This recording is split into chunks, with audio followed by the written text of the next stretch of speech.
तर hello everyone, सर्वांना good morning. आजची सकाळ आपली झाली होती लवकर आणि आज टिफिनसाठी मी बनवली होती कलेजी देठा फ्राय आणि आमच्या वेदांत साहेबांसाठी बनवलं होतं चिकन फ्राय, कारण की तो कलेजी देठा खात नाही. सो मग सर्व आवरून आंघोळ वगैरे करून घेतली आणि सर्वात पहिले देवपूजा करून घेतली आणि हा आहे आमचा नवीन उंबरठा आणि त्याच्यावरती मी केलेली डिझाईन्स. त्याच्यानंतर मग देवपूजा वगैरे करून घेतली, चहा नाश्ता करून घेतला.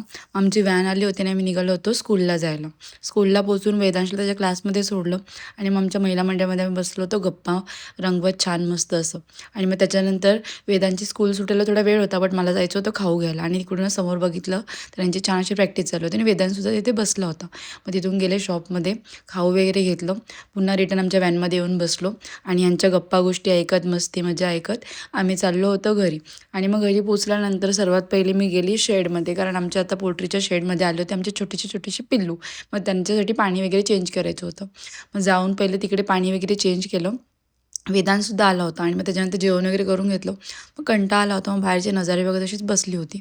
आणि मग पुन्हा दुपारी मी चालली होती शेडमध्ये बघायला की खाऊ किंवा त्यांचं पाणी काही संपलं आहे का, ते वगैरे बघितलं आणि पुन्हा रिटर्न येत होती. हे आमचा मागचा वाडा, म्हणजे आमच्या घराच्या अवतीभोवती असलेली आमची शेती आणि झाडं. आणि मग त्याच्यानंतर वॉशिंग मशीनमध्ये थोडा प्रॉब्लेम झाला होता, त्यामुळे इकडे टेक्निशियन आले होते. ते गेल्यानंतर मग थोड्या वेळ दुपारी झोपल्यानंतर उठले आणि मस्तपैकी असा माझा ब्लॅक टी बनवलं होतं. आधी मी त्यासोबत खायला घेतलं होतं दुसरं, पण ते मला आवडलं नाही. शेवटी आपली शंकरपाळीवरतीच गाडी अडकली होती, ती खाल्लं. त्याच्यानंतर ऋतू आली होती, तिनेसुद्धा नाश्ता वगैरे केला आणि आज आम्ही निघालो होतो दांडीला जायला, म्हणजेच दांडीच्या बाजारामध्ये जायला, कारण आम्हाला मच्छी घ्यायची होती. आता लवकरच श्रावण चालू होणार होतं आणि आमच्या इथे काही मच्छी चांगली मिळत नाही, त्यामुळे मग आम्ही दांडीला जाऊन मच्छी आणतो होदीमध्ये. मग इथे छान अशी मच्छी होती, मच्छी वगैरे घेतली आणि पुन्हा आम्ही निघालो होतो घरी जायला. घरी जायच्या आधी पहिले माझ्या माहेरी वळले होते, बट त्याचे काही व्हिडिओ क्लिप्स मला घेता आले नाही. आईला वगैरे भेटले, मग आम्ही निघालो होतो घरी जायला. घरी येऊन मच्छी साफ करून घेतली आणि आत्ता मस्तपैकी मी बनवलं होतं बोंबलाचं कालवण.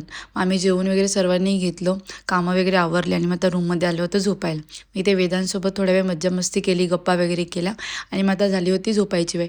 आणि सॉरी की मी रोज व्लॉग्स टाकत नाही, पण आता नेहमी ट्राय करेल रोजचे व्लॉग्स टाकायला. Okay, bye bye, good night.